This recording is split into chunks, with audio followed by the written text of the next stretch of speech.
Hey everyone, Noah Zerby here.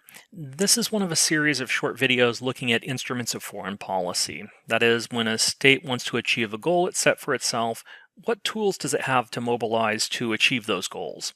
In this video, we're going to look at some of the espionage tools available. The other videos will deal with diplomacy, economic tools, or even the use of force. So if you're ready, let's get to it. You should recall from the introductory video that instruments or tools of foreign policy can be placed along a spectrum of coercion or violence, with diplomatic tools on one end and military force towards the other.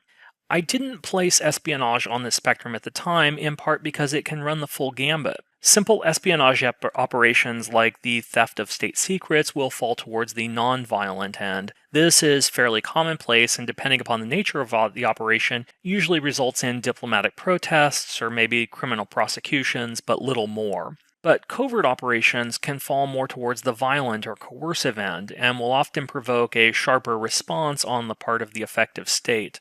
This is a catch-all term that include everything from assassinations to covert military operations to supporting coups to a host of other actions. Let's start with espionage.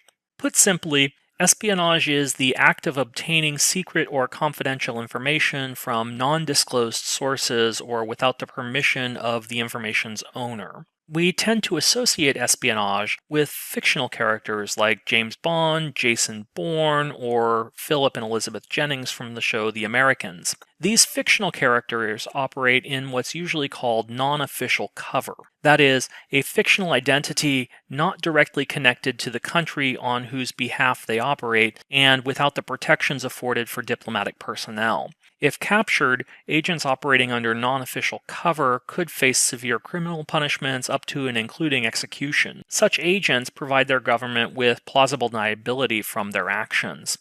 One well-known real-life example was Valerie Plame, who worked under non-official cover for the Central Intelligence Agency, posing as an employee of a front company called Brewster Jennings and Associates, whose real mission was to track nuclear proliferation efforts. While these sorts of espionage efforts certainly exist, far more common are the use of official cover agents. Official cover agents are recognized as diplomats by the host country but work as spies for their home country. Because they have diplomatic status, official cover agents are protected from the harsher punishments that might otherwise be meted out to spies. At worst, they're declared persona non grata and expelled from the host country. Most countries engage in this sort of activity, and such operatives might be classified as a commercial or cultural attaché, giving them broad cover for a variety of intelligence gathering activities. American spies under official cover abroad generally operate from the U.S. Embassy. The highest-ranking intelligence official is usually referred to as the station chief in American embassies, or the resident by the Soviet Union or the Russian Federation. Such agents generally report back to their home country on intelligence operations within the host country, as well as relaying any information they can gather. Generally, these sorts of information gathering efforts may violate domestic criminal law, but are not considered violations of international law and are thus not justifications for escalation or the use of force.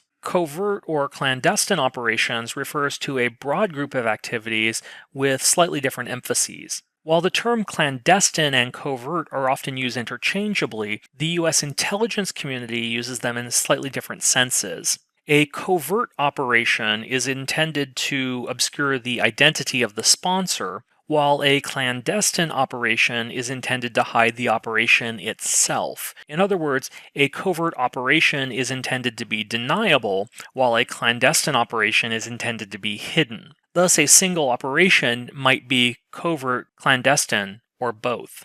We commonly see this in the movies. A secret agent tries to assassinate an official from the opposing state. Maybe they try to shoot them with a sniper rifle, a covert action, but hardly a clandestine one. Or they might try to use a top-secret poison that imitates the symptoms of a heart attack, a covert and clandestine operation. As previously indicated, covert and clandestine operations can include a variety of activities. Countries may engage in efforts to sabotage the physical plant or infrastructure of another in an effort to weaken opponents or to gain political or military advantage.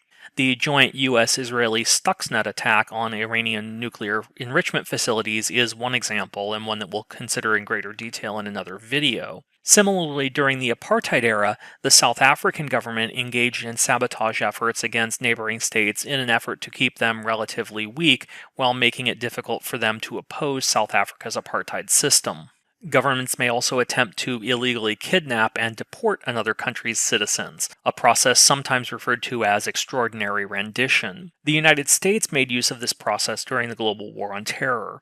Media reports described foreign targets being blindfolded, shackled, drugged, or sedated, and then transported by private jet to black sites for interrogation. One of the most well-documented cases of this was Abu Omar. Omar was a radical Egyptian cleric living in Italy and was suspected of having ties to al-Qaeda.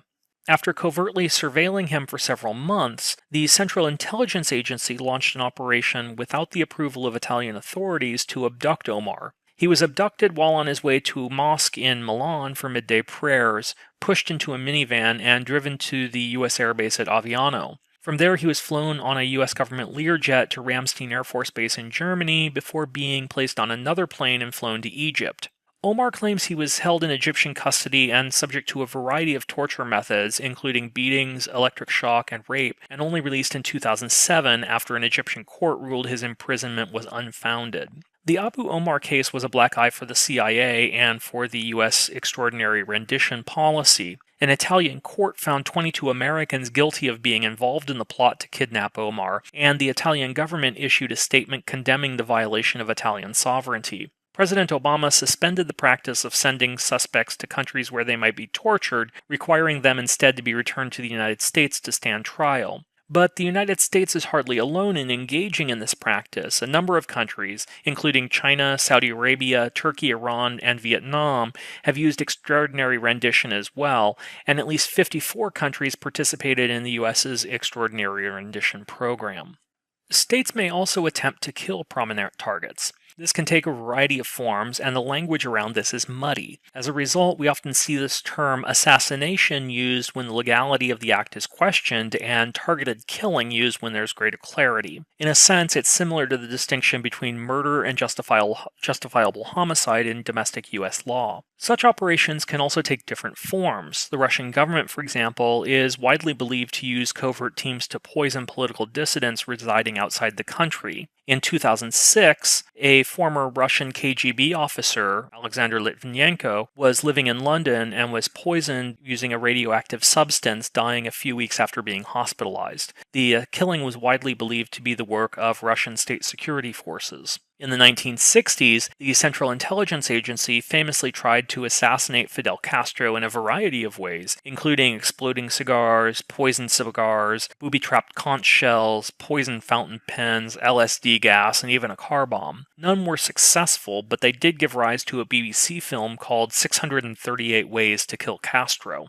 Political assassinations are nothing new, dating back to ancient times. Indeed, the term assassin is believed to be derived from an Arabic word, hashashin, which referred to a group founded by Hassan-i-Shaba around the year 1100 to covertly murder those who were considered to be enemies of the state. Today, the use of drones has further complicated the question. The United States has made extensive use of Predator and Reaper drones over Afghanistan, Pakistan, and elsewhere to target individuals suspected of having ties to al-Qaeda, the Islamic State, and other terrorist organizations. Critics label these extrajudicial killings and maintain they're a violation of international law and have an unacceptable level of collateral damage and civilian deaths. Defenders assert that such strikes are legally no different than any other use of force activities and that they result in less collateral damage and fewer civilian deaths than other available alternatives. Covert operations can also include efforts to destabilize or overthrow foreign governments, formerly known as coups or coup d'etat. The United States has a long history of supporting coups around the world, particularly throughout the Cold War period. The U.S. regularly supported efforts to overthrow populist, leftist, communist, and socialist governments and tried to replace them with right-wing, often military regimes that were more pro-U.S. in their orientation. The most well-known examples of this include the U.S. support for the coup against the Shah of Iran in the 1950s, the overthrow of the Pan-African leader Patrice Lumumba, and the rise of Mobutu Sese Seko in the Democratic Republic of the Congo in the early 1960s, the overthrow of the populist and progressive Allende government in Chile, and the establishment of a military regime by Augusto Pinochet, support for anti-government forces in the civil wars of El Salvador, Nicaragua, Angola, and Mozambique in the 1980s, and again, other countries engage in similar behavior, supporting efforts to overthrow governments that are unfavorable to their interests and replace them with governments more favorable to their priorities. Russia has been active in Eastern Europe, ensuring pro-Russian governments remain in place, and China seeks to develop close ties to governments that are favorable to their interests across Asia and Africa. Finally, countries can also engage in a host of propaganda and disinformation campaigns as part of their foreign policy. There's a long history of efforts to demoralize opponents, both as a strategy of war and as a broader strategy of more general propaganda efforts. Such efforts may be rooted in the provision of truthful information or inherently deceitful information. One very powerful example of this, and one that we'll consider in greater detail later in the course, has been Russian efforts to spread disinformation across social media in an effort to influence American elections in 2016 and 2020. Most indications are that the Russian operation, run at a very low cost through the Internet Research Agency in St. Petersburg, was incredibly effective in polarizing American politics and suggests a growing threat to American democracy. In the United States, the Central Intelligence Agency is the primary agency responsible for clandestine and covert operations. Operations usually fall under two units within the CIA, both of which fall under the Special Activities Center. The first is the Special Operations Group, which conducts tactical paramilitary operations. The second is the Political Action Group, which conducts covert political actions. The Special Operations Group is comprised largely of personnel recruited from within the U.S. military special operations community. The group's motto,